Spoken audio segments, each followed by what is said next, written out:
Hello, my Power presentation is Manuel Alvarez Bravo. He is a Mexican born in Mexico City. He was born in the year 1902 to 2002, so he lived around about 9 years.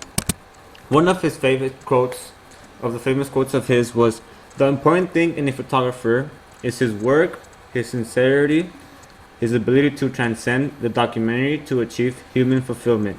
I think what he means by that is how he actually started his famous as a photographer when he was doing in Europe. He wasn't as famous here in the United States. In the 30s is where he was really getting famous in Europe. So after all many years of photography, I think that's what he tried to do, achieve human fulfillment. And he also did that by the culture. He really stuck to his cultures, the Mexican culture, capturing the religion, the places where he would attend, the all of the historical backgrounds he was going through too. So I think that's why his quote would really, it really goes with his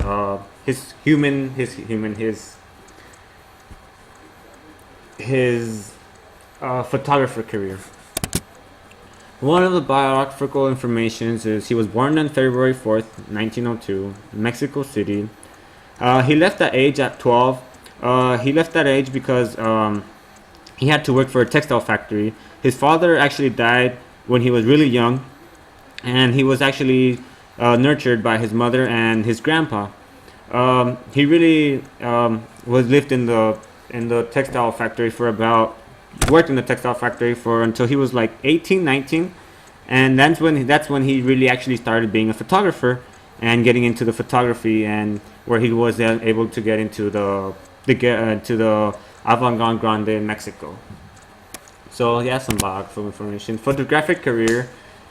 He won one of the Feria Regional de Oaxaca, which is it's in Mexico. It's a small photography. How do you say recognition, which is in Oaxaca. Won the Ordre des Arts Letters in France. His photographs were all around the world. He had photographs here in the United States, in San Francisco and New York. He had them in Sweden, France, and all around with Mexico. When Medotti came over to Mexico, she actually helped him into his photographic career. It was Medotti and other famous artists from Mexico. Well, she's in from Mexico, but other famous artists from Mexico that worked with him was Frida Kahlo and it was another painter, which I can't remember, but he exposes his photos in the Family of Men. He opened the gallery in 1927. It was Diego Rivera, and he had many photographs in MoMA. So he really was a big impact in the Mexican culture to try to give it to show to everyone. I think which was one of his photographic careers. This is one of them, photographic, The Spirit of the People, which is a Cheliton silver. It was a celebration of the Dia de los Muertos, which translates to the Day of the Dead.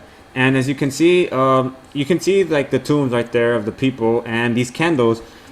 He showed this because it's a really Mexican culture where it's a day where they celebrate. It's a day where supposedly the dead come from. They arrive. They are celebrated because of how they helped.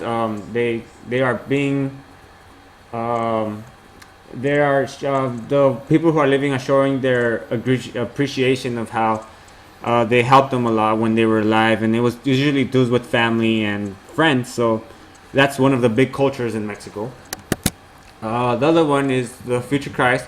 It's Christ of how religion is really a big culture in Mexico, the Catholic religion to be exact. This picture was taken in Xochimilco.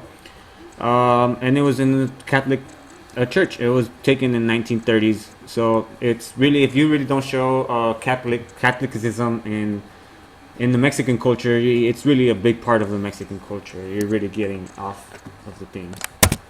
Ruin. It's gelatin silver print. It was I think it's a frame of the Aztecs when they were arrived when the Aztecs lived there, and it shows like how it's departing, and yeah, it's the Aztecs temple, and there how everything is getting old and Mexican culture. Paper gem. It says gelatin silver. It's just a picture, and yeah, it was done in 1926, 1927. As you can see, he was going year by year do his photographic careers. Rock curved lichin, another gelatin silver. That's he shows how much the surface and the rocks, and he really took pictures of the Mexican uh, grounds and places where there's really a lot of Mexican places where you can visit, and it's like Oaxaca. It's really green. You go to Cancun, you have Playa del Carmen, so it shows. He has to show some places of Mexico. The Toltec, it's also a gelatin silver done in 1931. It's also of the Toltec where it's still it's Toltec, I believe, is one of the it was where one of the indigenous people where they used to live. So it was like in Aztecs and the Mayans, the Tolteca. I think their native language is still kind of alive in the center of Mexico. So yeah, one of them. Laughing Mannequins, 1930, gelatin silver.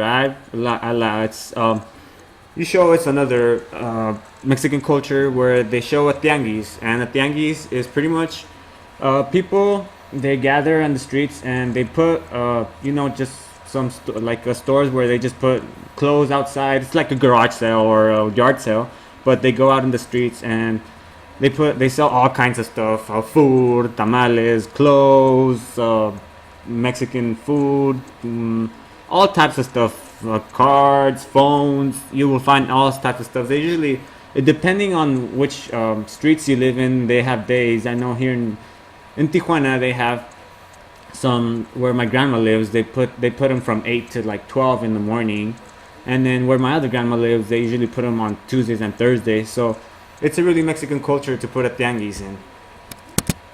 El Soñador from 1930. That's another one of a girl where she was dreaming of how it was in the 1930s, and I thought it showed like a beautiful picture.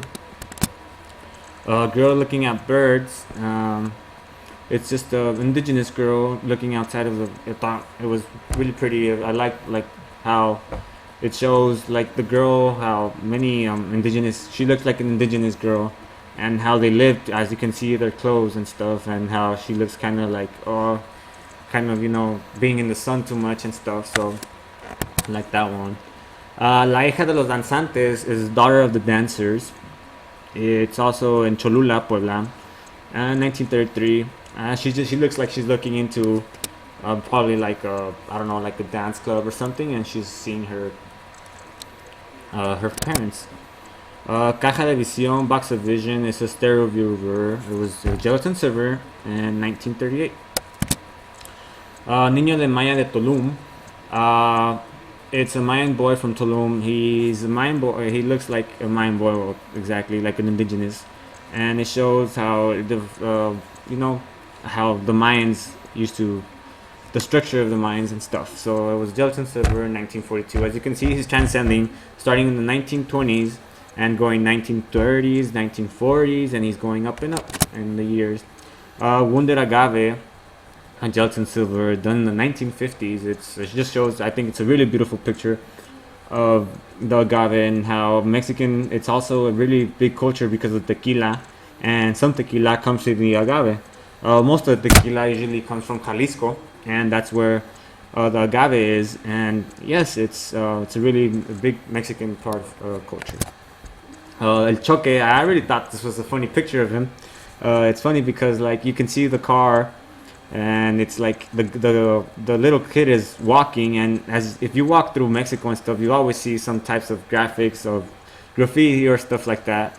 And I just thought it was a really funny picture, and I wanted to show it. Los Amantes de la Luna Falsa, the lovers of the false moon, and it was done in 1972 and 1974. And I thought it was, I don't know, it looked kind of cool picture. how it looks like that white spot. It's just a moon, and then these two boyfriend and girlfriend, I think, are walking down the streets, and I just thought it was like he kind of romanticized it, and it gives it like a really cool illusion. And I thought it was pretty cool. Cuauhtlue, it's also with the Mayan, and it was done 1987, 1989, and it looks like it has to do with the Dia de los Muertos también because it shows a skull, and I thought it was a nice picture, and it shows all like the flowers and stuff like that. So yes. Cohetes para el Niño de Jesús.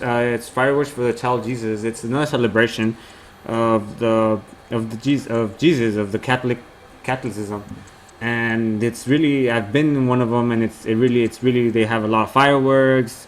They do what's called a posada, and it's a lot of celebration. They do it out on the streets. The whole pueblo comes out. They start selling all kinds of stuff, and it's a really Mexican culture there. The Never-Ending Tree. I wanted to show this. It's one of his last photos in 1996. And as you can see, he's from 1920s, 1930s, 40s, 50s, 60s, 70s, 80s to the 90s. He's been doing his photographic career. And I want to show one of these because it's like the Never-Ending Tree. It's one of his. He was really a Mexican artist, and I don't think no one will ever forget him as a Mexican, from a Mexican descendant. So, and anybody else in the world. So, I really like this. It shows like the Never-Ending Tree. So it's his photographic career of how his photographic career will always be remembered. Significance of him: he was a self-taught photographer. Very connected with his culture. As you can see, he was in the Avant-Garde Grande. Worked with Frida Kahlo and Diego Rivera. Significance. He had so many photographics around the world. He really did. He really was really good. So, yeah, thank you. And that's it.